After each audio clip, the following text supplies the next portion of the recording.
Okay, let's take the inflation data to the debt market. This is from FMDQ Exchange Place. Let's have Femi Ogundimu, who is a fixed income dealer with Diamond Bank. He's live to us from the FMDQ studios. Good morning. It's good to have you, Femi, on the program. Good morning, boss. And inflation is a big story today, and inflation has quite a lot to do with your market, the debt market. So, does this number meet your expectation, your outlook, and how do you think the market will take the latest inflation data going forward? Okay, so for a while now, though, the market has been quiet, and in the past, yesterday in particular, we saw a bit of bearish trend at the treasury bills market and the bonds market. The inflation figure that I released today, we stand at 11.3 or 11.28% to be precise. The impact in my market would be that because of the trend, we've been seeing like increasing trend of inflation for a while now, from 11.14 to 11.23 to 11.28%, and so this discourage people from investing in my market at this point in time. Rather, they will sell down, because this suggests that one of the key things for an investor is the real return on your investment. So if your inflation surpasses your investment, where you're investing at, then it's a negative for you. So you want to find real return for your investment. As a result, you would want to hold by and see, because this will naturally affect the yields in the market.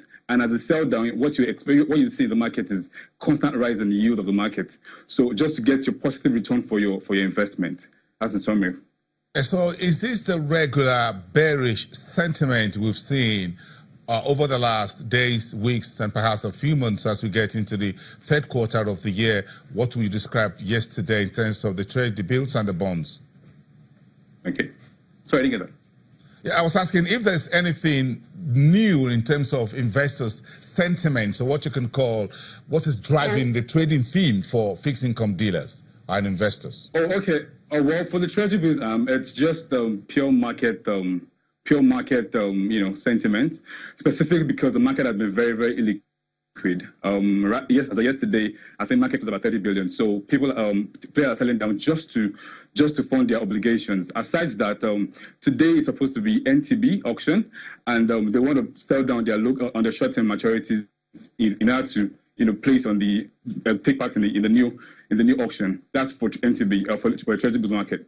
Whereas on the bond market, the bearish trend was more of the 2028 maturity and 2024 maturity, and that what we observed was that from the foreign investors still selling down, and also because next week is going to be another auction for the bond market, so some players are taking positions now in a bid to buy back later at the bond auction. So the bearish trend just to fund the obligations and to take part in the next auction that's happening.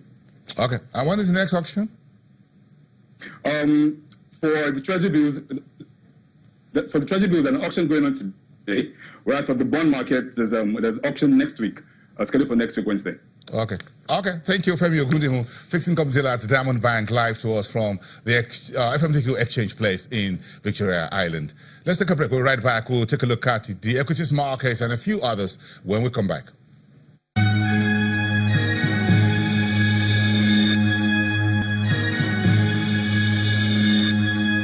Okay, let's check through with the marketplace. Monday gave us a bit of a pullback, very gentle 0.13 on the stock market general index, despite the gains by a few other sectors, including banking. We're now entering the third quarter seasons. Banking sector pulled in about 0.75%, but we lost the main index reading and the market equity value, largely because of consumer goods and industrial goods. Not a very nice Monday, as it were, if you look at the second page, where our primary market indicators were, which is with the volume, or what you call the turnover, in total number of shares. For the first time this year, we hit just double digit. We traded less than 100 million shares for less than 1 billion naira. But the total transactions remain on track, well above 2,000. deals. And I was talking about the sectors a little bit earlier. Banking sector came in 0.72%, through that in the positive ring. Insurance, their cousins, came in making a U-turn after a number of sessions in negative territory, 1.42%. Oil and gas brought in about 1% to the table as well.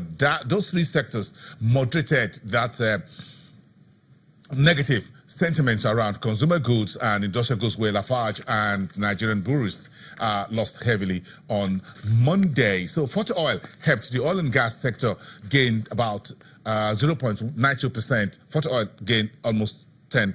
Owando came 2.97%. And those were the two gainers on those counters, with Japan Maritime Services down 4.17%. And of course, that's it there. Seplat and the rest of them were lackluster. But again, if you look at the market for the week, the NESE over-the-counter market got its 700 psychological USI reading back on Monday. That's where we look at a turnaround, 1.99% for the NESE over-the-counter. But what we're looking at now is your Naira bond trading summary, the top most actively traded Naira papers on the FMDQ OTC Securities Exchange. That's a very good way to start the week. Almost 10 billion in about 40 transactions. I'll throw that away. Bring on the Treasury market, and you can see the summary. Very decent, 72.59 billion, almost 300 transactions. What else is in the market? The currency market, the Naira was flat yesterday, but a little bit firmer, very marginal, 0.05%. The I&E FX window, where investors traded about $300 million on the day that banks and other dealers were making provisioning for the second FX intervention by the financial regulator later this week. So that pushed what you call your interbank or rate of overnight money to around 40%. Okay, that's about all for today. Remember, keep your eye on the Treasury auctions from the Central Bank this week, and next week is going to be the big one from the Debt Office, the October Naira bond auction on behalf of the federal government of Nigeria. On behalf of everyone who's watching the program here in Nigeria and around the world, we say thank you for watching and do have a great day. Goodbye from Lagos.